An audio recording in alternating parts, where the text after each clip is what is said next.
अजीज पाकिस्तान के खूबसूरत शहरों कराची, लाहौर, इस्लामाबाद, भालपुर, पिशावर, सियालकोट, दुनिया भर कोने कोने में जहां पहुंचे मेरी आवाज सबको मैं कहता हूं गुड मॉर्निंग एंड अस्सलाम वालेकुम। आज मंगल 23 ज़िक़ात 1444 हिजरी जून की है 13 तारीख सन 2023 और आपने इस खूबसूरत सी सुबह का आगाज किया है मेरे साथ। नाम है मेरा आदिल। सनराइज शो में मेरा और आपका साथ हमेशा की तरह सुबह के 9 बजे तक बहुत सारी इन्फॉर्मेशन, बहुत सारी बातें, आपकी पसंद का म्यूजिक, आप लोग के मैसेजेस लेकर आदिल एक बार फिर से आप ही खिदमत में हाजिर। उम्मीद करता हूँ सब खैरियत से होंगे, सुबह का आगाज अच्छा हुआ होगा और आप लोगों का वीक भी अच्छा गुजर रहा होगा। Bright, slightly cloudy but a windy morning here in Karachi. मौसम के हवाले से मजीद बात करेंगे, फिलहाल एंजॉय दिस सॉन्ग।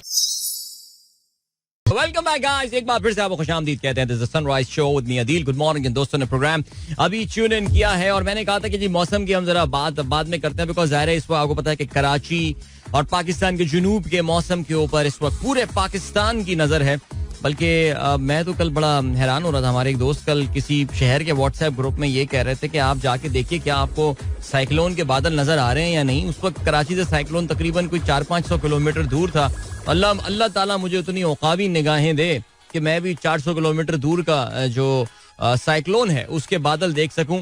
लेकिन बहरहाल कल का दिन कराची में बहुत गर्म था as expected. I mean seriously speaking, with all due respect, मैंने कल रात में ट्वीट भी किया था, विद ऑल ड्यू रिस्पेक्ट, मकसद मजाक उड़ाना नहीं था, लेकिन वो एक फीलिंग का एहसास दिलाना था जो कि अब से कुछ तकरीबन 2 साल पहले मैंने लाहौर में, जब मैं जून के पहले हफ्ते में वहां पर गया था तो मैंने महसूस किया था। और लाहौर में रात में भी जो गर्मी का आलम था जून के महीने में वो काफी परेशान कुन था और तकलीफ दे था। और कल कराची में जो है वो कुछ उसी ही तरह की कल जो है वो कोई एक फीलिंग जो है वो रात में हो रही थी, बिकॉज रात में भी it was very hot. I think मैं कल देख रहा था मगरिब के टाइम पे, मैं I was on the road, so ऐसे टाइम पे जरा things start cooling up here in Karachi और 31-32 डिग्रीज पे मौसम जो है वो आ जाता है। Even then it was 38 degree Celsius. So जाहिर है ये साइक्लोन के जो इब्तिदाई असरात होते हैं ये होते हैं, लेकिन अब ऐसा लग रहा है कि मौसम ने रात में ही जो है वो एक करवट बदल ली थी। और सुबह जबकि आमतौर से थोड़ी कम हवा चल रही होती है, आज बहुत जोरदार हवा चल रही है।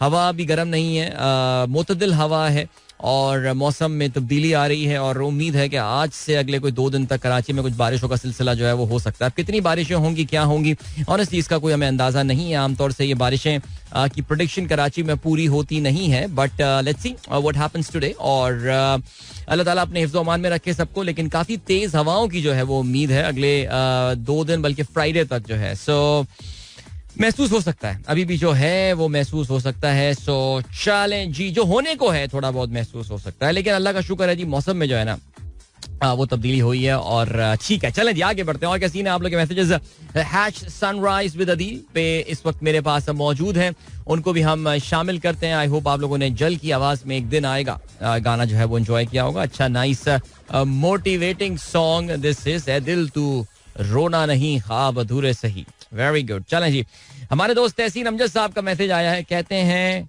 What is lease financing, how does it work. देखो यार, लीज एक तरह का, अगर मैं आपको आसान तरीन अल्फाज में तहसीन में बताऊं तो मैं आसान तरीन अल्फाज में बताऊं मैं, इसका मतलब होता है कोई चीज किराए पर देना। ठीक है जी, किराए पर देना। ठीक है, ओके, मैं तफसीलात में नहीं जा रहा, लेकिन मैं बता रहा हूँ किराए पर देना। सो 2 तरह की लीजें होती हैं। एक बेसिकली होता क्या है, देखो तुम्हें फर्ज करो कि तुम्हें अपनी जमीन पे हल चलाने के लिए ट्रैक्टर चाहिए। ठीक है जी, तो मैं क्या करूंगा कि मैं एक लीजिंग का इदारा हूं, या मैं अदील अजहर हूं, मैं कोई भी नहीं हूं, मैं तुम्हारे लिए ट्रैक्टर खरीद लेता हूं। ठीक है जी, और फिर उसके बाद मिल्लत का ट्रैक्टर खरीद के मैं तुम्हें उसको यूज करने को दे देता हूँ। और फिर तुम मुझे कहते हो, मैं तुमसे डिसाइड कर लेता हूँ, तुम हर महीने मुझे 15,000 रुपए, 20,000 रुपए, कुछ भी होगा वो हम डिसाइड कर लेंगे एक फॉर्मूले के तहत, तुम मुझे उसका किराया जो है वो पे करते रहना। तो हर महीने तुम ट्रैक्टर भी इस्तेमाल करते रहोगे और उसका किराया भी जो है वो मुझे देते रहोगे। और इस तरह हम लेट्स से ये कॉन्ट्रैक्ट करते हैं 5 साल के लिए, यानी हम डिसाइड करते हैं कि 5 साल तक तुम मेरा ये जो मैंने मिल्लत ट्रैक्टर खरीदा है ये तुम जो है इसको चला सकते हो। ठीक है, अब इसमें 2 तरीके होते हैं। एक तो ये होता है कि अगर आपने, हम लोगों ने मुश्तरका तौर से इस बात पे जो है वो हमने इस पे अग्रीमेंट कर लिया कि 5 साल के बाद ये ट्रैक्टर जो है ये मैं वापस ले लूंगा, तो इसको कहते हैं ऑपरेटिंग लीज। ठीक है जी, और अगर हमने ये डिसाइड कर लिया कि 5 साल के बाद ये ट्रैक्टर तुम्हारा हो जाएगा, तो हम एक मुआहिदे के तहत, एक और मुआहिदा होता है, उसके तहत ये ट्रैक्टर तुम रख लेना। ठीक है, मैंने जितनी कीमत थी इसकी वो रिकवर कर लिया है, मैंने अपना किराया भी रिकवर कर लिया है। इसे कहते हैं फाइनेंसिंग लीज।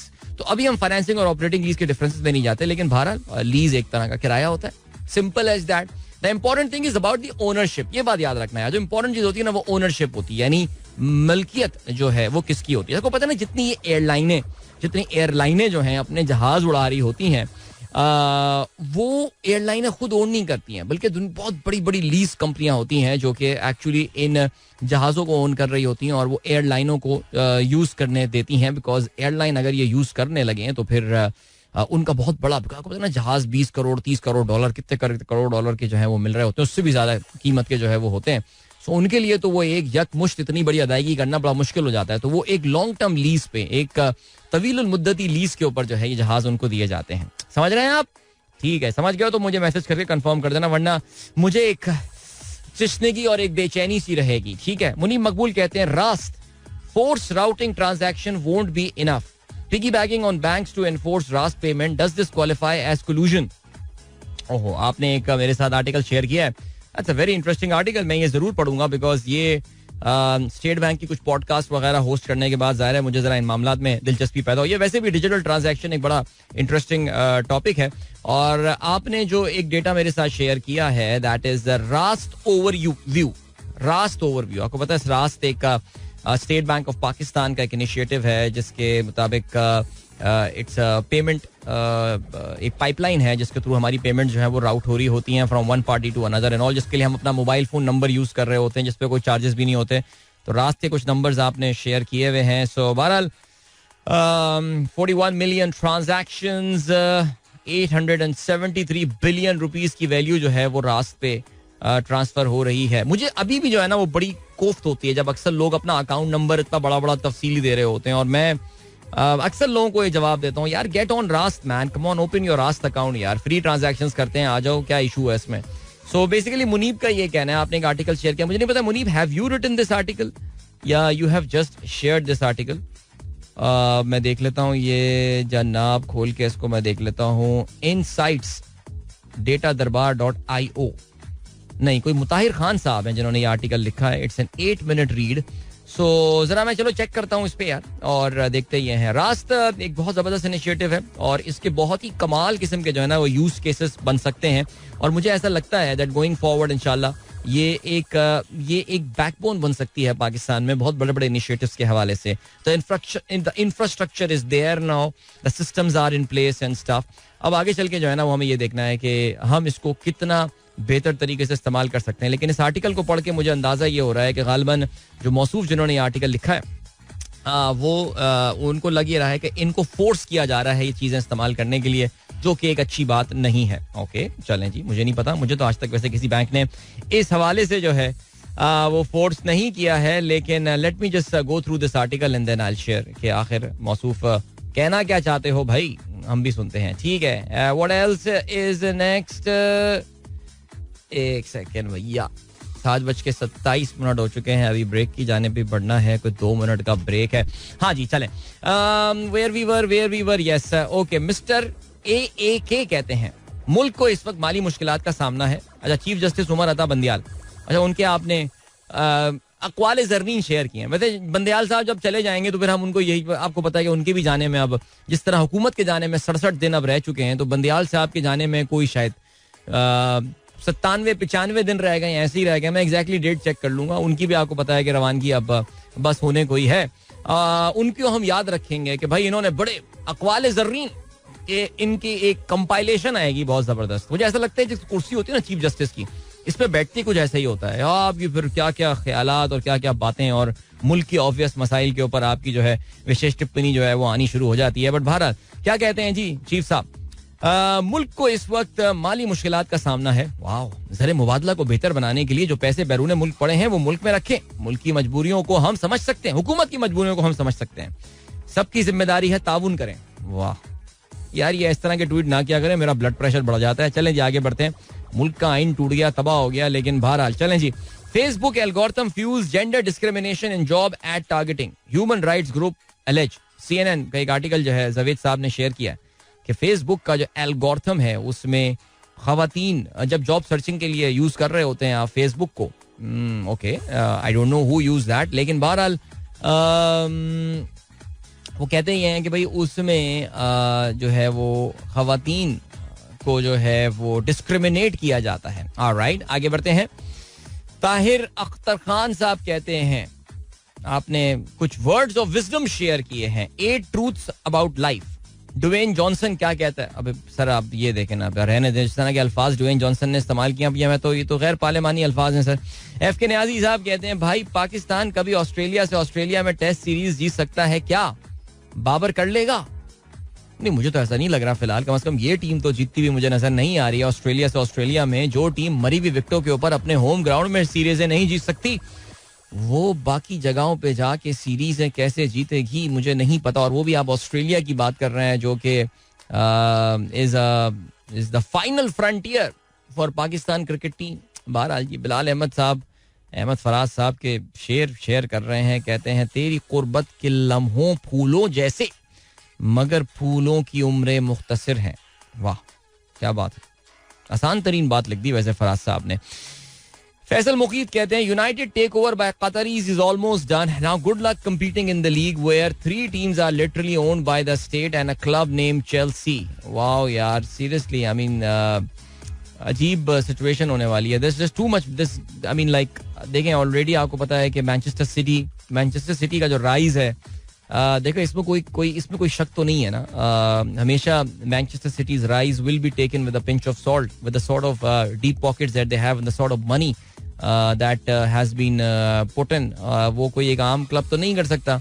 अब आपको पता है कि वो भी हो चुका है.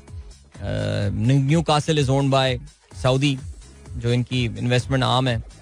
फिर उसके बाद अब मैनचेस्टर यूनाइटेड भी कतरीज ओन करने वाले हैं. यानी कतरीज को भी चैन नहीं है. PSG भी ओन करते हैं. अब जो है ये मैनचेस्टर यूनाइटेड भी ओन करेंगे.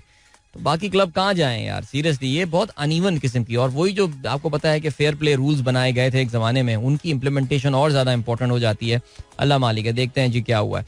आगे बढ़ते हैं. फ़हीम अली खान साहब माशाल्लाह आजकल रोजाना कुरान की एक आयत जो है हमारे साथ शेयर कर रहे होते हैं. कहते हैं अल्लाह ने वादा किया है उन लोगों से जो ईमान लाए और जिन्होंने नेक काम किए कि उनके लिए बख्शिश है और बड़ा अजर है. Thank you so much for sharing that, जज़ाकल्लाह. अताउर रहमान साहब कहते हैं अस्सलाम वालेकुम everyone, it looks beautiful cool morning today. Light wind from the land is blowing but it is not hot. The intensity will gradually increase. Perhaps the early signs of Biparjoy has started. All right, ठीक हो गया sir. Sumer कहते हैं good morning. इसके अलावा रहमान खलजी साहब कहते हैं woke up to the strangest urge to have an ice cream. Perhaps was dreaming about it too. So got up earlier than usual. Super urge mode. Pour a scoop and had one in the morning. Guess it was ice cream o'clock for me. However, have you ever had such cravings on strangest timing recently?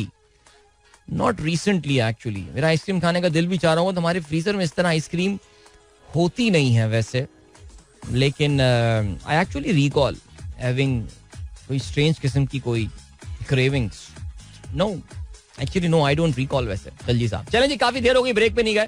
Break पे जाते हैं अभी और break के बाद वापस आके गाना भी सुनते हैं और प्रोग्राम अपना कंटिन्यू करेंगे और फिर मालूमात का सिलसिला भी जारी रखते हैं. Don't go anywhere and keep listening.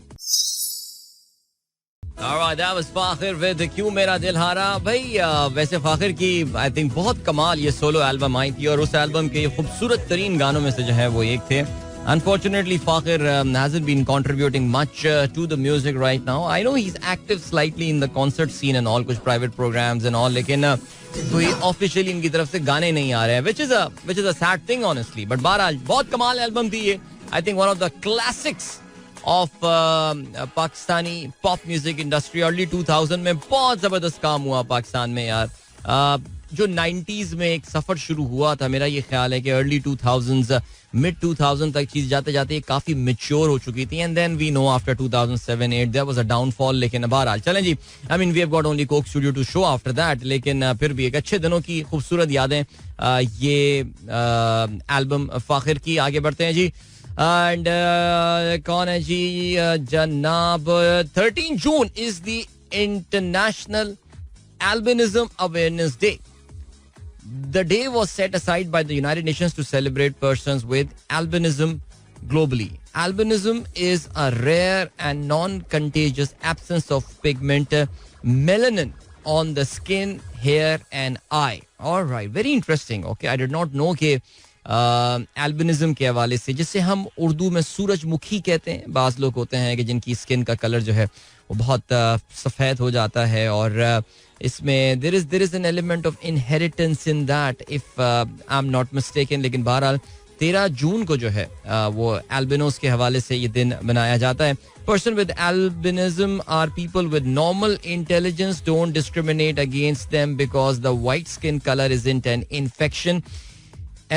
Is a blessing and a product of nature. Show love and kindness to someone in albinism today. Thank you so much for these kind words, Dr. Zishan. बड़े sweet से लोग होते हैं, बड़े मासूम से लोग होते हैं. ये जनरली इनमें जो एक चीज़ देखी जाती है वो ये कि they've got problem with I site. उनकी आंखें जो हैं वो थोड़ी जो नज़र होती है वो कमज़ोर होती है. लेकिन वैसे these people are just like you and me. And आपको पता है कि बहुत सारे टैबूज अटैच किए जाते हैं इनके साथ in the primitive societies and all. लेकिन अभी भी बहुत सारी जगहों पे जो है बाज़ सोसाइटीज़ में इनको अल्लाह ताला का ख़ास गिफ्ट समझा जाता है. बस बाज़ सोसाइटीज़ में जो है वो इनको कुछ ज़ाहिर एक डिफरेंट तरीके से ट्रीट किया जाता है in Africa and all, in our society as well. और जानवरों में भी ये एल्बिनिज्म जो है ये चीज़ पाई जाती है. लेकिन बहरहाल जी, just be good with everyone, just be good with everyone. Alright, then what have we got? We have got Fahim Ali Khan कहते हैं this is ridiculous that the government who made the budget is going to complete its term in 2 months and the new caretaker government setup won't be responsible for this budget. If election happen, the next government will set aside this budget. Don't you think this system is rubbish? हाँ बिल्कुल, I agree with you. This system is rubbish, absolutely. Faraz कहते हैं 1955-56 on the third evening of the match in Peshawar, some of the English players fed up with Pakistani umpire Idris Beg's pomposity on the field and his bias in favor of Pakistan kidnapped him, took him back to the hotel and tipped a bucket of water over him. ये बड़ा मशहूर वाक़या है ये, और बिल्कुल जी ये इस तरह बिल्कुल हुआ है, ऐसा इसमें शक नहीं है. ज़ायदा शाहीन कहती हैं आप पेंशन के खिलाफ क्यों हैं जबकि सरकारी मुलाजमीन से दौरान मुलाजमीन सख्त तरीन ड्यूटी ली जाती है. खास तौर पर महकमा पुलिस वालों को तो 24 घंटे ड्यूटी होती है. पेंशन मुलाजमीन का इस्लामी और शरई हक है. खुलफा राशिदीन के दौर में भी वज़ाइफ मुकर्रर किया जाते हैं. अच्छा देखिए, एक बात सुन लें जरा. सबसे पहले तो एक बात कर लेते हैं कि जी एक तो इस्लामी और शरीयत इसमें कहाँ से आ जाती है मुझे नहीं पता. खुलफा राशिदीन जो हैं वो शरीयत का माखज़ नहीं थे. शरीयत का जो माखज़ थे वो हमारे प्यारे नबी सल्लल्लाहु अलैहि वसल्लम की ज़ात थी. ज़ायदा ये ज़रा हमें समझने वाली बात हो. तो अगर कोई सहाबी या ताबईन या तबा ताबईन ने कोई इस तरह की चीज़ की जो कि वसल्लम ने अपने ज़माने में नहीं की, तो उसको बराए मेहरबानी दीन का हिस्सा बनाने से ज़रा गुरेज करें तो फिर बेहतर होगा. Point number 1. पॉइंट नंबर 2, मैंने आपसे कब कहा कि मैं पेंशन के खिलाफ हूँ? मुझे ये बताइए कब बोला? मैं अनफंडेड अनफाइनेंस्ड पेंशन के खिलाफ हूँ. खुदा के लिए इस मुल्क के ऊपर जिस तरह का ये बोझ है ये तबाही फेरने वाला है. जो आपका पेंशन का निज़ाम है, इंडिया ने अटल बिहारी वाजपेयी के ज़माने में सन 2001-2002 में पेंशन को फंड करने का निज़ाम बना लिया था मुलाजमीन की. देखें ना प्राइवेट. अच्छा मुझे एक और बात बताइए. आप ये कहती हैं कि जी पुलिस वाले दोपहर में ड्यूटी कर रहे होते हैं. वो बेचारे हमारे TCS और लेपर्ड्स के जो कोरियर दोपहर में, वो तो एक कोरियर कंपनी है यार. वो कौन क्या लोग हैं मुझे समझ में नहीं आ रहा. एक कोरियर कंपनी है जिसने काले रंग की अपनी वर्दी बना ली है कोरियर्स की. मैं तो हैरान रह गया. मैंने कहा यार, बल्कि मैं चंद लोगों के साथ मैंने जो है वो उस कंपनी के काफी लोगों को मैं जानता हूँ. मैंने उनको ये बोला, मैंने कहा यार सर्दियों में तो ये काला रंग बड़ा अच्छा लग रहा है, लेकिन अभी अगले 3 महीने में ये जो है वो गर्मियां आ जाएंगी और मुल्तान में बेचारे 47-48 डिग्री सेंटीग्रेड में तुम इनसे डिलीवरियां करवा रहे होगे सुबह, और वो काले रंग की वर्दियां पहने हुए होंगे. तो कुछ खुदा का खौफ करो यार. अब पता नहीं उस पर कुछ आए बाएं शाई सी होने लगी, लेकिन बहरहाल बड़ी ज्यादती होती है. तो ये किसने कहा कि ये जो हार्ड वर्क है ये सिर्फ सरकारी मुलाजमीन कर रहे होते हैं, प्राइवेट मुलाजमीन भी कर रहे होते हैं? तो जरा इस चीज को ना हम जरा सेट असाइड कर देते हैं कि ये सिर्फ सरकारी मुलाजमीन जो है, पुलिस वाले ड्यूटियां सख्त कर रहे हैं, नॉल कर रहे हैं, और बहुत सारे लोग भी जो है ना वो ड्यूटियां बहुत सख्त कर रहे होते हैं. ठीक है. सेकेंडली, जिस तरह प्रोविडेंट फंड का निजाम होता है सरकार में, प्रोविडेंट फंड सरकारी मुलाजमीन के लिए प्रोविडेंट फंड का निजाम लाएं. जब से उनको तनख्वाहें मिल रही हो उसमें एक सर्टन हिस्सा जो है वो आप निकालिए, उसको काटिए और उसको एक पेंशन फंड बना के उसको इन्वेस्ट करना शुरू कर दें. और उसकी जो इन्वेस्टमेंट इनकम आ रही है उससे आप इवेंचुअली 20 साल बाद, 25 साल बाद, 30 साल बाद उसकी जो है वो पेंशन पे करें. जो भी है सिलसिला पूरी दुनिया में ये निजाम चल रहा है. तो मेरी जो प्रॉब्लम है मेरी बहन, वो ये नहीं है कि मैं पेंशन के खिलाफ हूँ. माफ कीजिएगा, थोड़ा जज्बाती में हो रहा हूँ, बिकॉज जब मेरी बात लोग समझ नहीं पाते तो मुझे बड़ा अफसोस भी होता है. तो मैं हरगिज ये नहीं कह रहा कि मैं पेंशन के निजाम के खिलाफ हूँ. मैं ये कह रहा हूँ कि पेंशन का वो निजाम जो पाकिस्तान में राइज है, मैं उसके खिलाफ हूँ. ये एक दकिया न्यूसी सोशलिस्ट कम्युनिस्ट मार्क्सिस्ट निजाम है जिससे हमें निकलने की जरूरत है. एक फंडेड निजाम लेकर आइए उनके. ये बाय द वे मैं हर दफा ये बात बोलता हूँ, खैबर पख्तूनख्वा में ये निजाम ऑलरेडी इम्प्लीमेंट जो है, तैमूर जफर झगड़ा साहब जो है, तैमूर जफर झगड़ा नाम है या तैमूर झगड़ा जफर है, पता नहीं बीच में है या नाम उनका मुझे नहीं पता, लेकिन तैमूर झगड़ा साहब जो है ऑलरेडी ये निजाम वहां पे राइज कर चुके हैं. बट अनफॉर्चुनेटली ये सिर्फ उन लोगों के लिए राइज होगा जिन्होंने एक सर्टेन टाइम के बाद नौकरी स्टार्ट करनी शुरू होगी. वो जो लोग पिछले 40-40 50-50 साल से पिछले 20-20 साल से पेंशनें ले रहे हैं, उन पे तो जाहिर है सरकार ही जो है वो उनको फंड कर रही होगी. बहुत बड़ा बोझ है आपके सरकार की खजाने के ऊपर, आपको अंदाजा नहीं है इस बात का यार. और चलें जी आगे बढ़ते हैं. गुस्सा थूक दिया मैंने. रिजवान मर्चेंट साहब कहते हैं, अच्छा मुझे अभी एक ब्रेक की जाने पड़ना, लेकिन क्योंकि ब्रेक इतना छोटा सा 1 मिनट से कम का, तो मैं जरा थोड़ा सा जो है अपना इस्तेकाक इस्तेमाल करके इस लिंक को लंबा कर रहा हूँ क्योंकि ये मैसेज मुझे अच्छा लग रहा है. How did PCB and the franchise owner manage to pay the foreign players for PSL when all USD payments were put on hold by the banks? Please do share some insight on the payment process of the foreign players. Okay, देखिए एक तो सबसे पहले point ये आता है कि जो फॉरेन प्लेयर्स को पेमेंट की जाती है ये फ्रेंचाइज की जानिब से नहीं की जाती है. ये पीसीबी जो डिविजिबल पूल है, देखिए सारे पैसे जो हैं वो एक गले में जा रहे होते हैं, आपको पता है. कुछ फ्रेंचाइज की अपनी सोर्स ऑफ इनकम होती है. फ्रेंचाइज की अपनी सोर्स ऑफ इनकम जो होती है वो जो शर्ट के ऊपर कोई 30-40 लोगोस लगे हुए होते हैं, 35 किस्म के लोगोस डिफरेंट, और वो एड्स में आ रहे होते हैं डिफरेंट, उसमें एंडोर्समेंट्स कर रहे होते हैं.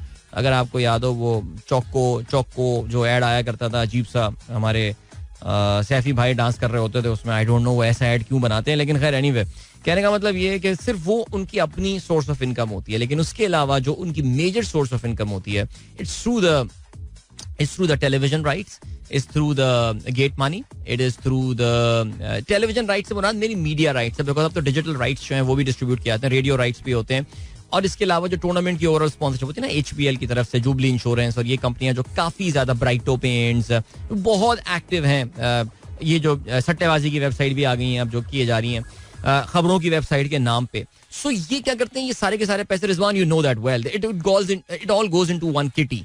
अब पाकिस्तान क्रिकेट बोर्ड जब उनको पैसे डिसबर्स कर रही होती है, so what they do is that they withhold the amount, because अगर ये अमाउंट आपने फ्रेंचाइज को दे दिया पे करने के लिए, हमारे यहाँ एक फ्रेंचाइज तो खास तौर से ऐसी है जो कंफर्म रुलाएगी इंटरनेशनल प्लेयर्स को, और इससे पाकिस्तान क्रिकेट का जो और पीएसएल का इमेज खराब होना है. तो what Pakistan cricket board does is that they withhold the, जो उनकी फॉरेन कमिटमेंट्स होती हैं उसको वो विदहोल्ड कर देते हैं और उसको पैसे काट के उनको जो है वो आगे दे रहे होते हैं. Now once this is done, so जाहिर है देखिए ये तो कभी भी रिजवान तमाम तर जो सख्तियां की गई और पाबंदियां की गई पाकिस्तान में इंपोर्ट्स को रिस्ट्रिक्ट करने के लिए, लेकिन कभी भी ऐसा नहीं हुआ जैसा कि आप लिख रहे हैं that all USD payments were put on hold by the banks. No, they were not. All payments were never put on hold. कुछ ना कुछ पेमेंट्स बहरहाल हो रही थी. यस, जो नॉन एसेंशियल्स थी उन पे जो है वो होल्ड लगा दिया गया था. तो हो सकता है कि Pakistan cricket board would have been successful in convincing the ministry of finance. आपको पता है उनका अपना बंदा बैठा हुआ है वहां पे, नजम सेठी. कब तक है पता नहीं हमें, लेकिन आपको पता है इसहाक डार साहब का अपना बंदा बैठा हुआ है. सो उन्होंने उनको कन्विंस कर लिया होगा भाई ये एसेंशियल पेमेंट्स हैं, इसलिए प्लीज इनको रिलीज कर दें. उन्होंने उनको रिलीज कर दिया होगा, इतनी सी बात थी. I think this answers your question Rizwan. अभी आपको हम लिए चलते हैं एक ब्रेक की जाने, मिलेंगे आपसे इस ब्रेक के बाद. Don't go anywhere and keep listening. क्या बात है सज्जाद भाई की, जबरदस्त खूबसूरत. That was Ravi. Hope you guys enjoyed that song. And yes आज गाने अच्छे चल रहे हैं, दुरुस्त फरमाया आप लोगों ने. ऑलराइट जी, अवैस साहब जनाब वाला, क्या बात है जी माशाल्लाह. अपने उन्होंने क्रिकेट का स्कोर कार्ड भेजा है. एक मल्टीनेशनल कंपनी के लिए काम करते हैं, कॉर्पोरेट क्रिकेट लीग में उनकी टीम क्वार्टर फाइनल में पहुंच गई है. वेल डन सर, आप तो बड़े ऑलराउंडर आदमी हैं. लेकिन बहरहाल he is on treadmill right now and listening to my show, so thank you so much and good luck with the routine as well. चलें जी, अभी हम आज के अखबारात में शामिल आम खबरों पर नजर डालने वाले हैं. लेकिन यूसुफ नवाब कहते हैं शदीद हवाएं चल रही हैं फुल मिट्टी के साथ. जी हाँ, काफी मिट्टी के साथ जो है वो इस वक्त हवा चल रही है. इसका मतलब ये कि ये लैंड ब्रीज है, खुश्की से चलने वाली जो है, उठने वाली जो है ये हवाएं हैं. So very nice. ठीक है, चलें और चलें अभी अखबारात पे शामिल आम खबरों पर नजर डालते हैं. पाकिस्तान की कौमी असेंबली में एक करारदाद जो है वो मंजूर हो गई है. आर्मी एक्ट के तहत फौरी कार्रवाई करके सजा दी जाए. एक जमात और उसके सरबरा का एजेंडा मुल्क दुश्मनी करार. क्या अदलिया और हुकूमत नाकाम हो गई है कि केसेस फौजी अदालत भेज रहे हैं. चित्राली साहब का ये कहना है. जमात इस्लामी के ये आप जानते हैं कि मेंबर हैं पार्लियामेंट के, और आमतौर से जो इस वक्त पाकिस्तान की अदालत, माफ कीजिएगा, पाकिस्तान की पार्लियामेंट में जो माहौल चल रहा है उसमें एक बिल्कुल डिफरेंट नैरेटिव ये हमेशा अपना रहे होते हैं. ख्वाजा आसिफ का कहना है कि तंसीबात पर हमले अकबर चित्राली बर्दाश्त कर सकते हैं, हम पाकिस्तानी नहीं. ओके जी, ये बहरहाल जी देखें, याद रहे कि ये एक तरह की एक माहौल बनाने वाली बात है चेयरमैन पीटीआई के खिलाफ. और ये इस पार्लियामेंट की करारदाद की जाहिर है कोई लीगल सच वैल्यू नहीं होती, बस एक करारदाद है. वो करारदाद है, एक उन्होंने डिमांड की है. अब जैसे इंडियन लोकसभा में करारदाद पास कर लें कि शुभमन गिल का जो आउट था वो कैच जो था वो आउट नहीं था. अब वो पार्लियामेंट करारदाद पास कर ले, लेकिन अब उससे कुछ हो सकता है नहीं सकता. तो पाकिस्तान में the law is going to take its course. ज़ाहिर है ये तमाम फौजी अदालतें, आर्मी एक्ट, ये इटसेल्फ एक सवालिया निशान है कभी सुप्रीम कोर्ट में. It's only a matter of time because this matter get decided by the supreme court as well. आगे बढ़ते हैं जी. तूफान से पहले साहिल पर तुगयानी, हंगामी हालत, समंदर जाने वाले रास्ते बंद, हजारों अफराद मुंतकिल, फौज तैनात. वजीर आजम का सजावल छट्टा बदीन का फजाई दौरा, 80,000 अफराद का इनखला करना, मुंतकली की दरख्वास्त नहीं, जबरदस्ती निकालेंगे, मुराद शाह का ये कहना है. और माड़ा में पानी दाखिल, केटी बंदर के 2 देहात जेरे आब आ चुके हैं. अच्छा जी, कराची में भी जो क्लिफ्टन का साहिल है वहाँ पे जो तस्वीरें आ रही हैं, अवाम तो हमारी बस क्या बताएं, मैं वो खड़ी हुई है पेवमेंट पे. आज अखबार में तस्वीरें भी आई हुई हैं. अवाम जो है वो साहिल पे लुत्फानंदोज हो रही है इस तुगयानी को देखकर. लेकिन खुदा के लिए दूर रहें भाई इन जगहों, इन चीज़ों से. और पता नहीं क्या किस तरह की लोगों की जो है वो एक यानी एडवेंचर तो मर रहा है इस कौम में, खुदा की कसम, यानी खत्म हो गया बिल्कुल. आगे बढ़ते हैं. और क्या सीन है. अच्छा जी, स्टेट बैंक ऑफ पाकिस्तान ने मॉनेटरी पॉलिसी की अनाउंसमेंट कर दी है और कहते हैं जी महंगाई 38% के साथ उरूज पर पहुंच चुकी, नादीदा हालात पेश ना हुए तो अब कमी शुरू होगी. यानी स्टेट बैंक ऑफ पाकिस्तान का ये दावा है कि पाकिस्तान में अब इन्फ्लेशन जो है वो अपनी कमी की जाने बढ़ जाएगी. ज़ाहिर है उसकी बहुत बड़ी वजह कोई हुकूमती पॉलिसी या कुछ नहीं है, उसकी बहुत बड़ी वजह इज हाई बेस इफेक्ट.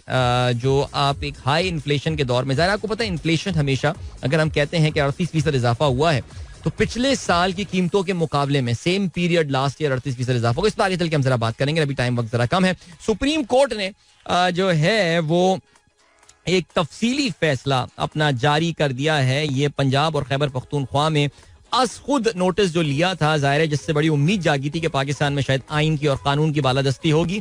फैसले भी आ गए, सब कुछ हो गया, लेकिन कख ना हिलिया. और हुआ ये कि कल इसका जो है वो तफसीली फैसला आ गया है.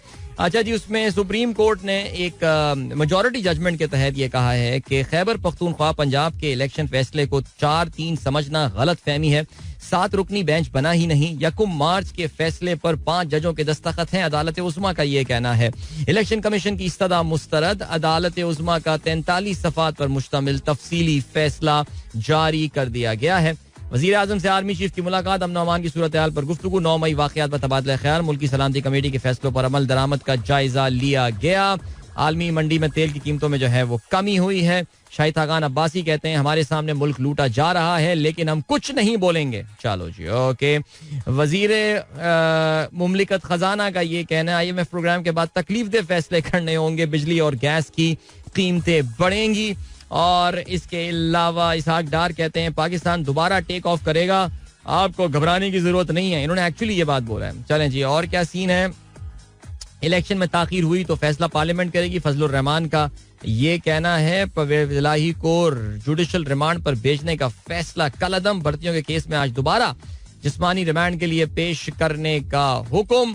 और क्या खबर है जी. चेयरमैन PTI की 9 मुकदमात में अबूरी जमानत मंजूर कर ली गई है. DG खान मुकदमे में 14 रोजा हिफाजती जमानत भी दे दी गई है. शाह महमूद और अलीमा की अबूरी जमानत मंजूर. चेयरमैन PTI JIT के सामने जो है वो पेश हुए हैं. ऑलराइट, ठीक है जी. अभी आपको जो है वो हम लिए चलते हैं टाइम चेक और कमर्शियल ब्रेक की जाने. Be back with the sports news, so don't go anywhere and keep listening. Welcome back guys, एक बार फिर से खुशामदी. सनराइज शो, अदील की आवाज आप तक पहुंच रही है. गुड मॉर्निंग दोस्तों ने प्रोग्राम ट्यून इन किया. भाई थोड़ा आज एजेंडा है, भरा भरा एजेंडा खेलों के हवाले से. काफी सारी बातें करनी है और उसमें जो बात करनी है that is let's start with the cricket world cup. Alright, अब क्रिकेट वर्ल्ड कप जो है उसमें सीन ये होने वाला है गाइस के उसकी वाइब्स आनी शुरू हो गई. ऐसा लग रहा है कि वो तमाम तर जो मामला थे, इंडिया जाएगा, पाकिस्तान जाएगा, ट्रैवल करेगा, ये होगा, फलाना होगा, वो रिजॉल्व होते हुए नजर आ रहे हैं. बिकॉज एशिया कप जिसपे पाकिस्तान ने काफी अपना एक सख्त मौक़िफ़ जो है वो अपनाया था कि पाकिस्तान में हाइब्रिड मॉडल में ये वर्ल्ड कप होगा, पाकिस्तानी इसका होस्ट रहेगा और इंडिया क्योंकि पाकिस्तान आके खेलने को तैयार नहीं है इसलिए इंडिया यहाँ नहीं खेलेगा. तो पाकिस्तान में 4 मैचेस होने के बाद फिर ये we have talked about that. Alright, तो अब उसका फायदा ये हुआ है कि अब वर्ल्ड कप की भी वो शक्ल जो है ना वो उसके हवाले से जो अनसर्टेनिटी थी वो भी अपने इख्तिताम को पहुंच रही है. अच्छा जी, अब सीन ये कि एक टेंटेटिव शेड्यूल वर्ल्ड कप का जो है वो सामने आना शुरू हो गया है, जिससे हमको अंदाजा हो गया है कि पाकिस्तान अपने वर्ल्ड कप के जो पहले राउंड के मैचेस हैं वो कहां पर खेल रहा होगा. और पाकिस्तान पहले अपने जो इंडिया के खिलाफ मैच, सबसे क्रिटिकल मैच ऑफ कोर्स जो होना है, कम वक्त एक बार फिर से पहला मैच पाकिस्तान का जो मेन ड्रॉ का है वो इंडिया के खिलाफ भी रख दिया गया है. और दुनिया के सबसे बड़े cricket stadium Narendra Modi cricket stadium Ahmedabad में जो है ये मैच खेला जाएगा. 15 अक्टूबर जो है वो इसकी तारीख मुकर्रर कर दी गई है. अच्छा जी, अभी इसका एक ड्राफ्ट जो है वो तैयार कर लिया गया है और जिसकी जल्द मुतवक्को है कि इसकी अनाउंसमेंट जो है वो कर दी जाएगी. याद रहे जी, वर्ल्ड कप का जो ओपनिंग मैच होने वाला है उसके बारे में ख्याल ये है कि 5 अक्टूबर को इंग्लैंड और न्यूजीलैंड की टीमों के दरमियान ये मैच होगा. उसके 3 दिन बाद चेन्नई में भारतीय टीम अपनी मुहिम का आगाज जो है वो ऑस्ट्रेलिया के खिलाफ मैच में कर रही होगी. और Pakistan as I said earlier 15 तारीख से जो है वो एक्शन में होगा. अच्छा, ये जो नरेंद्र मोदी क्रिकेट स्टेडियम है अहमदाबाद में, इसमें 1 लाख अफराद के बैठने की गुंजाइश है. So expect an extremely partisan crowd there. Pakistan ने, याद रहे जी, अहमदाबाद में मैच खेलने के हवाले से जो है वो कुछ अपनी रिजर्वेशंस का इजहार किया था. मुझे पता नहीं है कि क्या वो रिजर्वेशंस अभी भी हैं या नहीं हैं. और let's see what happens. Okay जी, इसके अलावा पाकिस्तान के अगर हम और मैचेस के हवाले से बात करें तो फिर पाकिस्तान का बांग्लादेश नहीं, इससे पहले जी 20 अक्टूबर को पाकिस्तान बेंगलुरु में अगेंस्ट ऑस्ट्रेलिया मध्य मुकाबिल होगा. अफगानिस्तान से पाकिस्तान का मुकाबला 23 अक्टूबर और जनूबी अफ्रीका से 27 अक्टूबर को चेन्नई में होने वाला है. और फिर उसके बाद बांग्लादेश से कोलकाता में मुकाबला होगा 31 को. और फिर उसके बाद न्यूजीलैंड से बेंगलोर में मैच का जो है वो पाकिस्तान को डे मैच जो है वो बेंगलुरु में दिया गया है. और इंग्लैंड से मार्का जो है पाकिस्तान का वो 12 नवंबर को कोलकाता में जो है वो रखा गया है. तो पाकिस्तान के मैचेस अगर आप देखें तो अदर देन द इंडिया वाला मैच, द मैचेस आर, पाकिस्तान के मैचेस या तो बेंगलुरु में हो रहे हैं या फिर पाकिस्तान के मैचेस कोलकाता में हो रहे होंगे. और ठीक हो गया, ये हो गई सिचुएशन. और पता नहीं यार, अब जाने वाने वाला तो कोई सीन बन नहीं रहा है, लेकिन खैर एनीवे देखते हैं. चलें जी, ओके, तो ये हो गई है सिचुएशन. आगे बढ़ते हैं. और क्या सीन है? और ये सीन है कि पाकिस्तान क्रिकेट बोर्ड की मैनेजमेंट कमेटी का इजलास होगा. इंतखाबी अमल पर ब्रीफिंग दी जाएगी. आप जानते हैं इस पर भी कुछ सवालिया निशान जो है वो आ गए हैं. बिकॉज ज़ाहिर है हम जानते हैं कि नजम सेठी एक मजबूत उम्मीदवार बनकर सामने आए, लेकिन जो है वो पीपल्स पार्टी की जानिब से भी जो है वो एक उम्मीदवार सामने आ गए हैं. और बहरहाल चलें देखते हैं, आगे बढ़ते हैं. और क्या सीन है? इरफान पठान अपनी टीम की बुरी परफॉर्मेंस का गुस्सा पाकिस्तानी शायकीन. अब Irfan Pathan is an attention seeker और पता नहीं क्यों पाकिस्तानी इसके मुंह लगते हैं यार. ये भी कोई बदरान समी टाइप किस्म की कौम है. अब भाई तुम ही ने चिढ़ा था आवाम को ना, और पाकिस्तानियों संडे कैसा रहा. अब जब तुम संडे को हारोगे तो फिर पाकिस्तानी तो आएंगे तुम्हारे पास. ज़ाहिर है हमारे पास और बचा ही क्या है ट्रोलिंग के अलावा यार. अब तो बाकी चीज़ों में तो तुम इतने आगे निकल गए, अब ये भी पाकिस्तानी ना करें तो फिर तो यार बड़ी गलत बात हो गई ना यार. तो पाकिस्तानियों ने आके, ज़ाहिर है इंडिया जिस बुरी तरह हारा वर्ल्ड टेस्ट चैंपियनशिप का फाइनल, एक बार फिर से पाकिस्तानी तो छेड़छाड़ करेंगे. पाकिस्तानियों ने छेड़छाड़ की है तो फिर अब उस पर वो नाराज हो गए हैं. तो फिर अब क्या कहा जा सकता है उस पर? पता नहीं क्या बोल रहा है कि I was right about the Pakistanis and all. अब चल यहाँ से निकल, आगे बढ़ते हैं. और क्या सीन है? और जो है वो हाँ, पाकिस्तान क्रिकेट टीम ने, पाकिस्तान क्रिकेट बोर्ड ने इनफैक्ट एक प्लान जो है वो लेकर आए हैं. और वो जो प्लान लेकर आए हैं वो बेसिकली लेकर आए हैं अबाउट अ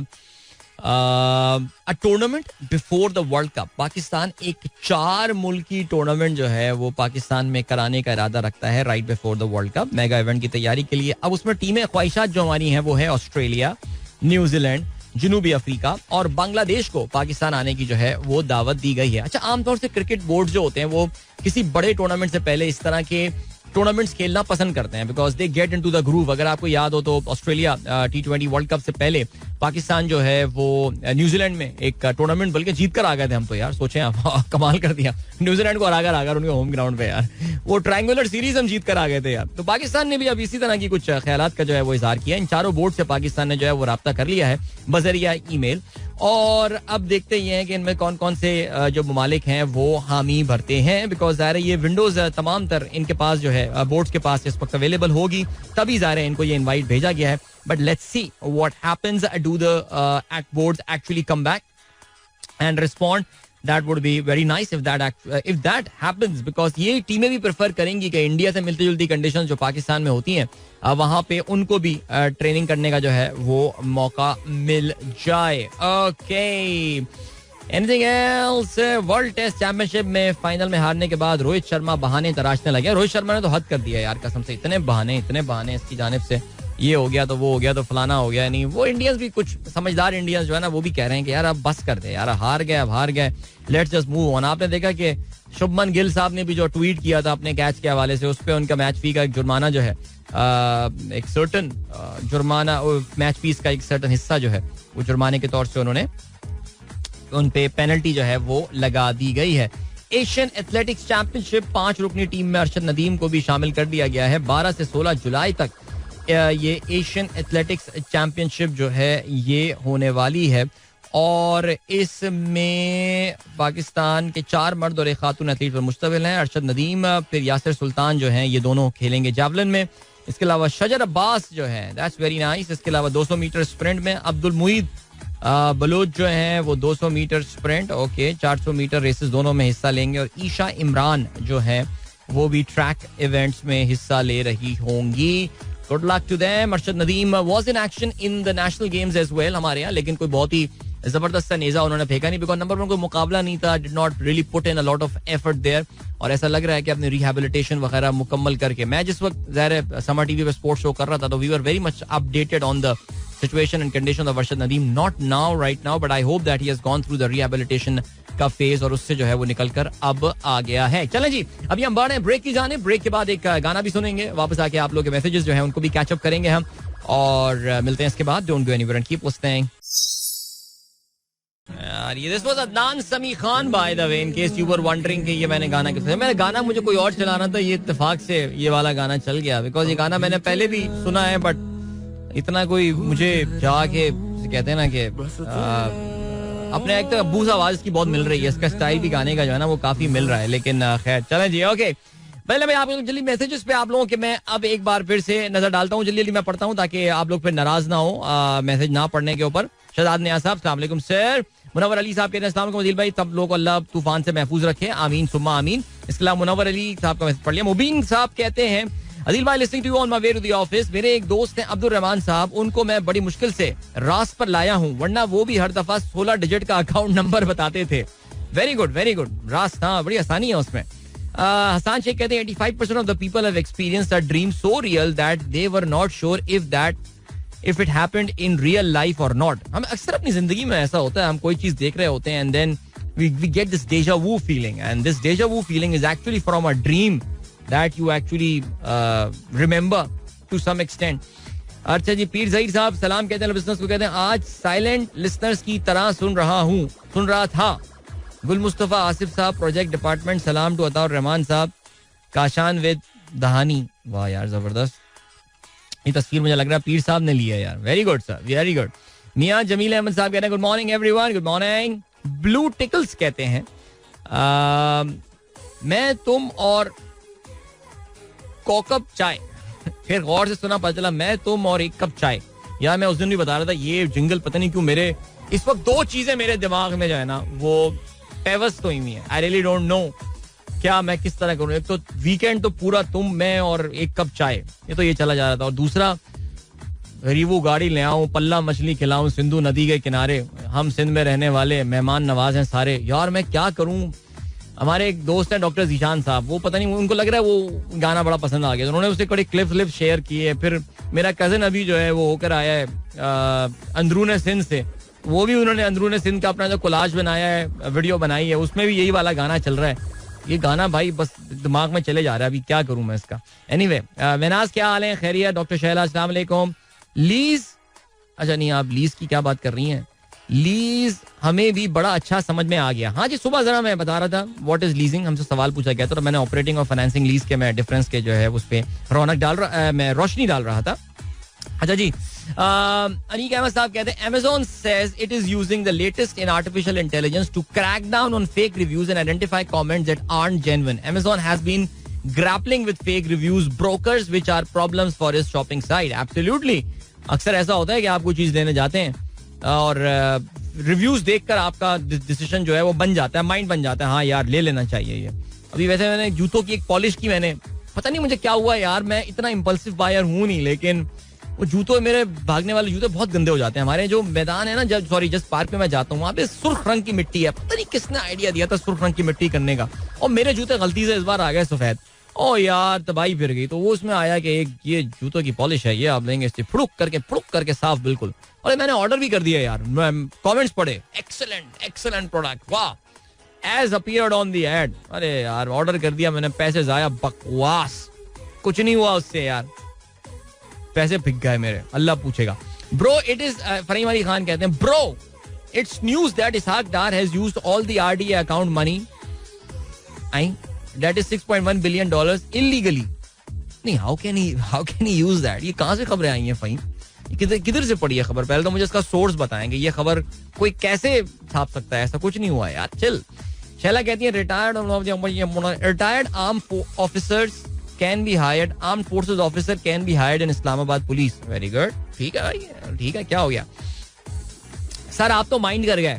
जाहिदा कहती हैं वैसे आपके इल्म में बात लाना चाहती हूँ, सरकारी मुलाजमीन में से हर माह जीपी की कटौती होती है प्रोविडेंट फंड की, और ये रकम भी रिटायरमेंट पर पेंशन की शक्ल में अदा की जाती है. यानी आपको प्रोविडेंट फंड भी चाहिए, सरकारी मुलाजमीन को पेंशन भी चाहिए. ये सुबह असल में जाहिदा शाहीन कह रही थी कि आप पेंशन के इतने खिलाफ क्यों हैं, तो मैंने उनको समझाने की कोशिश की कि मैं पेंशन के खिलाफ नहीं, मैं अनफंडेड पेंशन के खिलाफ हूँ. और सरकारी मुलाजमीन, खुदा के लिए, जो मुझे असल गुस्सा जो ज्यादा आया था ना, वो इस बात के ऊपर आया था, ये सरकारी मुलाजमीन जो हार्ड वर्क का सारा क्रेडिट अपने ऊपर ले लेते हैं ना, कि जैसे हार्ड वर्क सिर्फ सरकारी मुलाजमीन ही कर रहे हैं और प्राइवेट मुलाजमीन नहीं कर रहे हैं. मैं शायद उस पे थोड़ा सा जो है ना, मैं माइंड कर गया था उस बात पे. यार प्राइवेट मुलाजमीन भी बहुत विदाउट एनी सॉर्ट ऑफ, यकीन जाने, without any sort of safety net बहुत मेहनत कर रहे होते हैं. अच्छा जी, बिफोर जो आए मसाई और हारानो, अच्छा ये पता नहीं क्या आपने भेजा, मुझे नहीं पता भाई, मुझे इतना पता है बांग्ला है. That's it. Alright. Can joker convert the whole prime minister house into a circus? Guide me. Wow sir, आपने एक एब्स्ट्रैक्ट आर्ट बनाया है, इसमें एक सर्कस नजर आ रहा है और बीच, ओहो सर, ये आज आपने थोड़ी सियासी पिक्चर बनाई है भाई. ठीक है, मैं रीट्वीट कर दिया. ऐसा मंसूर साहब एक आर्टिस्ट हैं, एब्स्ट्रैक्ट आर्ट में तस्वीरें बनाते हैं, और ये जरा चेक करें, कुछ उन्होंने वजीर आजम हाउस की तस्वीर भेजी है. अरशद घुमरो कहते हैं सर बेपर जो आए, जिसको हमारा मीडिया बाइपर जो आए कहा जा रहा है, ये नाम बांग्लादेश ने रखा है और उसके माने डिजास्टर के हैं. कराची वाले नाम रखते तो एंजॉय होता. हाँ वाकई कराची वाले नाम रखते, इस तूफान का तो एंजॉय होता. वैसे जॉय यार एक जमाने में बोर्ड लगे हुए होते थे. मोहसिन अजहर सिद्दीकी रहते हैं will it be a very happy birthday for Babar Azam on 15th October against India? Ooh, that is such a critical point that you have just highlighted, my friend. जिसमें इंडिया और पाकिस्तान का match है अहमदाबाद में, तो Babar Azam will be celebrating his 29th birthday. Amazing यार. Inshallah it would be a birthday to remember. Asif Akhtar कहते हैं one of my best friend named Maham Salim got a promotion in Faisal Mutual Fund. Please congratulate her. Congratulations Maham. जबरदस्त. Okay my guys, एक बार फिर से आपको खुशामदीद कहते हैं. इंफॉर्मेशन ओवरलोड होने वाला है अगले 22 मिनट में, उसमें खैर 6 मिनट के ब्रेक हैं, तो अगले 16 मिनट में काफी सारी इंफॉर्मेशन आने वाली है. Let us start first with Donald Trump. Donald Trump is in Florida right now. Is back in fact he is in Miami right now. Mar-a-Lago से वो अपनी जो उनकी रिहाइश गाह है वहां से वो अब मियामी आ गए हैं, और वो इसलिए मियामी आ गए हैं बिकॉज उनको आज इंडाइट किया जा रहा है. आज रात उनको जो है वो उन पे फर्द जुर्म, वो अदालत में अपने आप को इंडाइट तो कर दिया गया है, अब वो अपने आप को अदालत में जो है वो प्रेजेंट करेंगे और उनके सामने उनको चार्जेस बताए जाएंगे. तो आपको हम एक बैकग्राउंड फिर से बता देते हैं. डोनाल्ड ट्रम्प साहब की जो इस वक्त लीगल केसेस वो फेस कर रहे हैं, उसमें this is the second big case that he is going to face in the coming days. पहला was about, remember, Stormy Daniels, hush money वाला केस था, कैंपेन फाइनेंसिंग के हवाले से बात थी, जिसमें ऑलरेडी उन पे जो है वो 2 महीने पहले फर्द जुर्म आयद हो चुका है. दिसंबर में इस केस की हेयरिंग होने वाली है. ये जो मामला अब जिसपे इनको इंडाइट किया गया है, जिसपे इन पे फर्द जुर्म आयद की गई है, that is about the national security matters. अगर आपको याद हो तो पिछले साल कुछ डोनाल्ड ट्रम्प साहब की जो सरकारी रिहाइशगाह थी, उस पे, जो नहीं सरकारी नहीं, उनकी जो जाती रिहाइशगाह थी फ्लोरिडा में, उसमें FBI वालों ने छापे मारे थे. और छापे मारकर they recovered a trove of document, a trove of highly classified documents. और ये वो डॉक्यूमेंट्स थी जो कि डोनाल्ड ट्रम्प साहब को जब वो व्हाइट हाउस छोड़कर आ रहे थे, तो उनको ये डॉक्यूमेंट्स हैंड ओवर कर देनी चाहिए थी to the national archive. Okay, America में एक डिपार्टमेंट नेशनल आर्काइव हर मुल्क में होता होगा, जो कि इन तमाम सीक्रेट डॉक्यूमेंट्स को जो है वो स्टोर करके और उनको जो है ना वो महफूज तरीके से रख लेता होगा. लेकिन डोनाल्ड ट्रम्प ने कहा, well, I'm the president of the United States of America. I can take these documents wherever I want to. और वो डॉक्यूमेंट्स लेकर जो है वो अपने साथ लेकर रखा. वो डॉक्यूमेंट्स की अब तफसीलात सामने आई हैं. शुरू में तो हमें नहीं पता था, हमें यही पता था कि यार मामला कोई बड़ा नाजुक है जिसकी वजह से ये सब कुछ हुआ है. तो उसकी अभी वर्ड टू वर्ड डिटेल तो नहीं है, लेकिन बहरहाल जो FBI ने जो अपनी जो इनकी इंडाइटमेंट की रिपोर्ट, जो सीक्रेट रिपोर्ट थी, अब जब उसको मीडिया के सामने प्रेजेंट किया गया, पब्लिक के सामने प्रेजेंट किया गया, तो उससे अंदाजा ये हुआ कि यार मामला तो बड़े गंभीर थे. और डोनाल्ड ट्रम्प साहब ने इंतहाई रेकलेसनेस का जो है वो मुजाहरा किया है इन ऑर्डर टू इन तमाम डॉक्यूमेंट्स को अपने पास रख कर ना. Let's be talking about the American nuclear secrets यार, यानी कि अमेरिका के जो न्यूक्लियर तफसीलात हैं, उसकी सारी चीजें सब वो अपने साथ लेकर चले गए. और कहते ये हैं कि उसने अपने बाथरूम में रखी हुई है. Donald Trump, what a man यार. अच्छा, बहुत सारे अमेरिका के friendly countries and not so friendly countries की तमाम तर न्यूक्लियर डिटेल्स वगैरह, हो सकता है पाकिस्तान के बारे में भी उसमें कोई ना कोई फाइल हो. Oh yeah, let me take, I'll read about Pakistan's nuclear bombs in my free time. वो लेके अपनी किताब लेके शायद वहां पे ले गया हो, तो वो जब बैठा हुआ वॉशरूम में तो पढ़ रहा हो यहाँ पे, oh so there's a place called Kahuta, oh they keep their bombs there, right? Okay. यानी यार अजीब आदमी यार.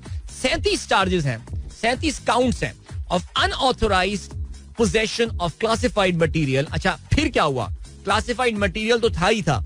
अब जब डोनाल्ड ट्रम्प साहब के दफ्तर में FBI ने छापा मारा, तो कहते ये हैं जी उन्होंने जो है वो इंसाफ की राह में मुदाखलत करने की कोशिश की, जिसको ऑब्स्ट्रक्शन ऑफ जस्टिस कहा जाता है, जो उसको कानूनी नाम दिया जाता है, यानी इंसाफ की राह में रुकावटें डालना. इसके अलावा कंसीलिंग डॉक्यूमेंट्स को छुपाना, और इसके अलावा लॉ इन्फोर्समेंट एजेंसीज से फॉल्स स्टेटमेंट्स देना, उनको जो है वो गलत बयानी करना. तो ये काफी तफसीली इनके खिलाफ जो है ये डॉक्यूमेंट जो हैं ये आगे, ये इनके खिलाफ ये एक लग रहा है सिलसिला.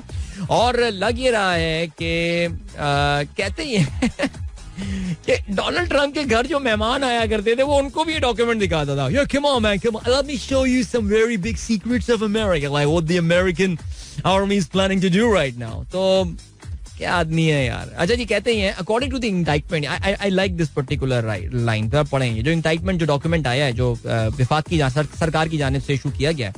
Trump told the individual that the plan was highly confidential. हुआ क्या?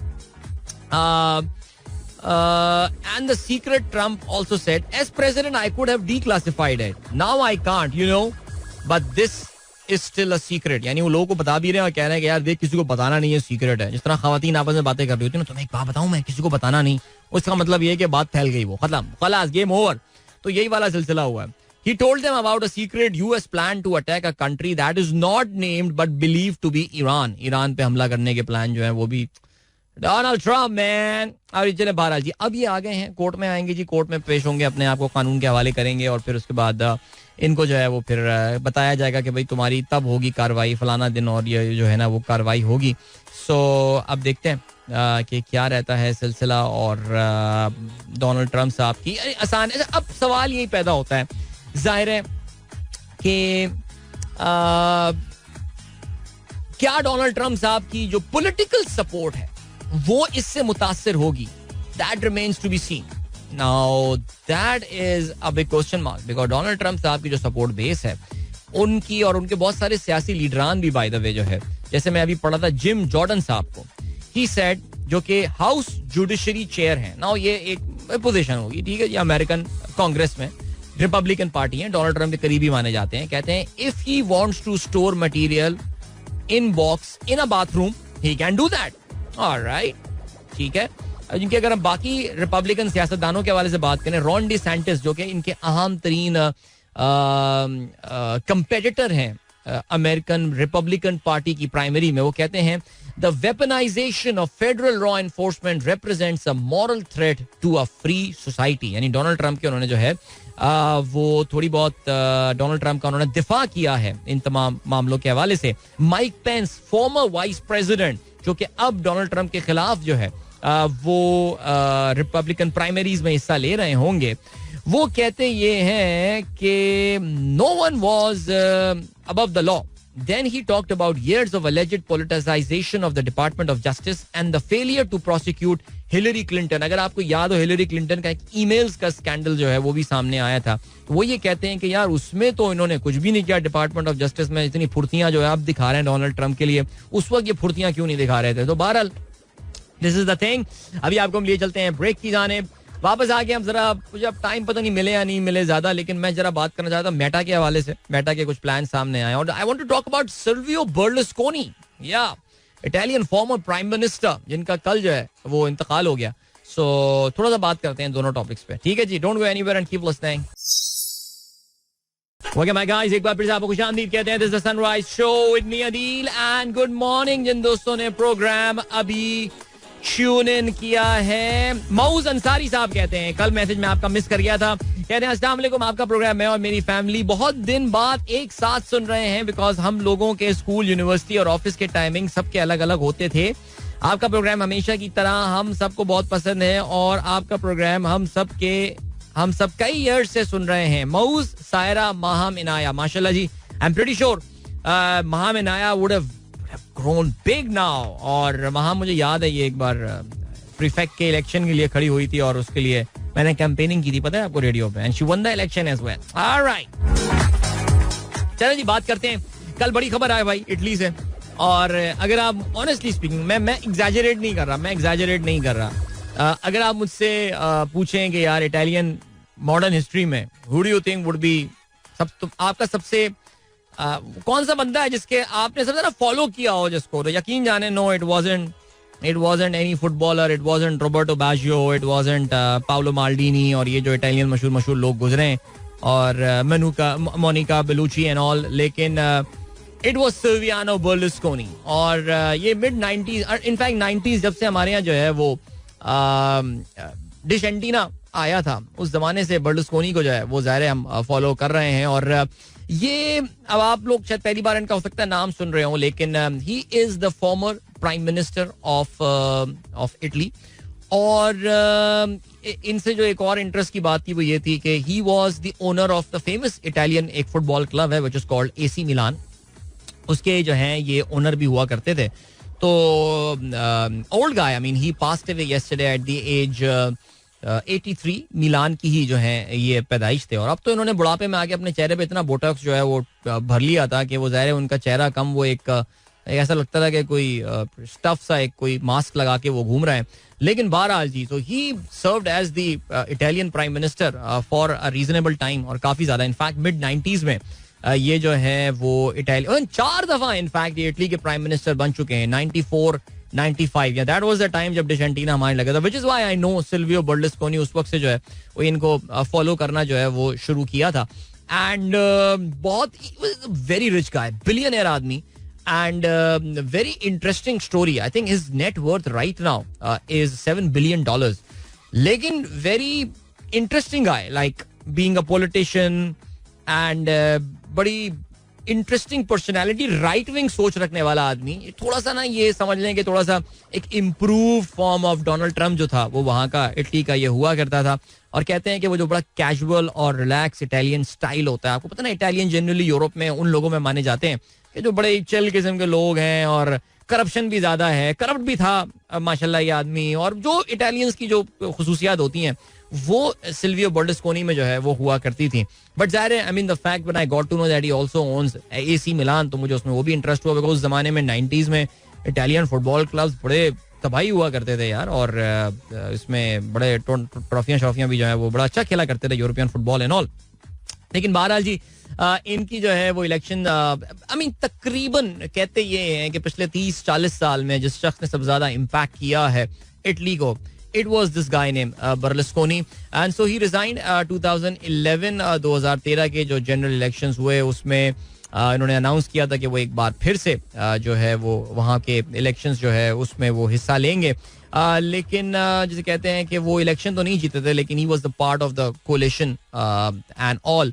अच्छा जी, फिर जो इनके बारे में कहते ये हैं कि काफ़ी सारे इन्होंने जॉर्ज बुश के भी करीबी माने जाते थे, और अगर हम वॉर ऑन टेरर वगैरह के हवाले से बात करें तो उसमें भी इटालियंस का ज़ाहिर एक सर्टन जो है वो जो उन्होंने इराक का इन्वेजन किया था उसमें भी सिल्वियो बर्लुस्कोनी ने जो है वो अमेरिका का साथ दिया था. उसके साथ साथ इन्होंने जो है बर्लुस्कोनी ने वो बना के रूस के साथ भी अच्छी रखी हुई थी अपनी. इवन तो मैंने जो उनका आखिरी बयान पढ़ा था, he condemned the invasion of, जैसे कहते हैं कि he condemned the invasion of Ukraine. लेकिन बहरहाल जी सो दिलचस्प आदमी था और बड़ी ही इंटरेस्टिंग इसकी पर्सनालिटी थी, और बड़ा अवामी किस्म का आदमी था, रिच आदमी था, अमीर आदमी था. लेकिन अब मैं वो बोल नहीं पा रहा कि हमारे जो एक ग्रुप में, एक दोस्तों के ग्रुप में एक डिस्कस हुआ था जब सिल्वियो बर्लुस्कोनी खबर आई थी. मैंने कहा यार बड़ा आदमी था, लेकिन उसकी कुछ खुसूसियात थी वो मैं यहाँ ऑन एयर इस वक्त जो है ना वो जिक्र नहीं कर सकता, बिकॉज बड़ा प्ले बॉय किस्म का आदमी था. लाइक कम ऑन यार, लाइक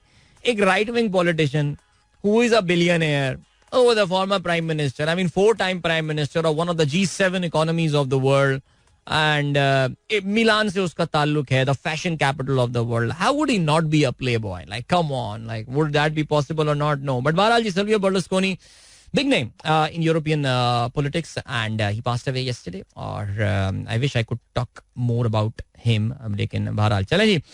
ऑलराइट, और क्या सीन है भाई सब. अच्छा यार मैं वेलकम बैक करना भूल गया. हमारे दोस्त फरहान रजा साहब जो हैं वो अपनी सर्जरी के बाद अब माशाल्लाह सेहतमंद होके, रूबा सेहत होके एक बार फिर हमारा प्रोग्राम उन्होंने गाड़ी में जो है वो सुनना शुरू कर दिया. घर में तो प्रोग्राम सुन रहे थे ये, लेकिन इस वक्त गाड़ी में जो है अपना ये प्रोग्राम सुन रहे हैं. So very good, welcome back my friend. और हाँ, नुमान कहते हैं सही वर्ड इज रंगीन मिजाज. मेरे ख्याल से आई थिंक ये वर्ड उनके लिए जो है ना, सिल्वियो बर्लुस्कोनी के लिए बेहतरीन वर्ड है, रंगीन मिजाज. लेकिन खैर चलें जी, मैं फेसबुक के हवाले से भी बात करना चाह रहा था. फेसबुक की जो पेरेंट कंपनी है मेटा, इनफैक्ट उन्होंने कल मैं ये खबर पढ़ रहा था और मुझे पढ़ के थोड़ी सी हैरत ही हुई थी कि यार ये what are these guys up to now. कहते ये हैं दैट मेटा ने अपने स्टाफ को एक प्लान शेयर किया है. मेटा की टॉप मैनेजमेंट ने अपने सेलेक्ट स्टाफ को एक प्लान शेयर किया है जिसमें उनका कहना यह है that they wish to launch a text based social network platform which is designed to compete with Twitter.